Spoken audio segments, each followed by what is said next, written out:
کیا تم یہ سمجھتے ہو کہ بے آزمائش بہشت میں جا داخل ہوگے؟ حالانکہ ابھی اللہ نے تم میں سے جہاد کرنے والوں کو تو اچھی طرح معلوم کیا ہی نہیں، اور یہ بھی مقصود ہے کہ وہ ثابت قدم رہنے والوں کو معلوم کرے، اور تم موت شہادت کے آنے سے پہلے اس کی تمنا کیا کرتے تھے، سو تم نے اس کو آنکھوں سے دیکھ لیا۔ اور محمد صلی اللہ علیہ وآلہ وسلم ایک پیغمبر ہی تو ہیں، ان سے پہلے بھی بہت سے پیغمبر ہو گزرے ہیں، بھلا اگر یہ مر جائیں یا مارے جائیں تو تم الٹے پاؤں پھر جاؤ گے؟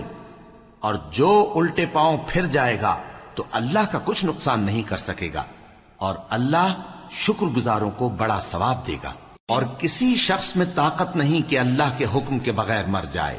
اس نے موت کا وقت مقرر کر کے لکھ رکھا ہے، اور جو شخص دنیا میں اپنے اعمال کا بدلہ چاہے اس کو ہم یہیں بدلہ دے دیں گے، اور جو آخرت میں طالب ثواب ہو اس کو وہاں اجر